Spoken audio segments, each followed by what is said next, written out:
আল্লাহ আল্লাহ আল্লাহ আল্লাহ সুবহানাল্লাহ সুবহানাল্লাহ সুবহানাল্লাহ সুবহানাল্লাহ সুবহানাল্লাহ সুবহানাল্লাহ সুবহানাল্লাহ সুবহানাল্লাহ সুবহানাল্লাহ সুবহানাল্লাহ সুবহানাল্লাহ সুবহানাল্লাহ সুবহানাল্লাহ সুবহানাল্লাহ আল্লাহ আল্লাহ আল্লাহ আল্লাহ আল্লাহ সালাত মানুষের এতগুনি টাকা পাবো তাও দিচ্ছে না।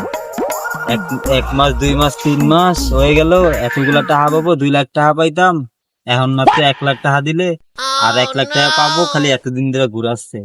কি হরবো এই মানুষ রোজা রমজানের দিন তারপরও মিছি কথা কয়। হারে মানুষ রোজা রমজানের দিন ভালো হবি তাও মিছি কথা কয়। 2 লাখ টাকা পাবো, 1 লাখ দিছে আর 1 লাখের কথা কয় আজ দেবো কাইল দিব, খালি দিতে এসে আর কি কব। আজকে টাকা নিয়ে ছাড়বো, সামনে ঈদ, ছাল বাউলের মার্কেট করে দেওয়া লাগবে নি, টাকাটা আজকে নিয়ে আসি। চলো যাই। কে রে ভাই চালিস না? হ কাকা, কি আলে তোমার টাকা দিলাম 2 লাখ, তুমি দিলা 1 লাখ, বাকিটা দিবা কবে? কাকা পরশু দিন শিওর দিতে মানে মিস নাই। তুমি তো খালি দিতে আসো পরশু দিন দিবানে।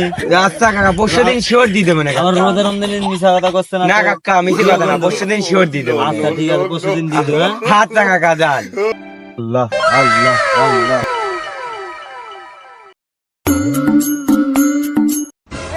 কে কাকা তো খুব ভালো লোক, কাকা তুমি কিসের টা পায়? আসলে কাকা হচ্ছে কান সুদের ব্যবসা করে। হুমুন দাদা শুনে কয় কি রে, কাকা তুমি পড়ে গেল সে বলে সুদের ব্যবসা। মারো মুঝে মারো।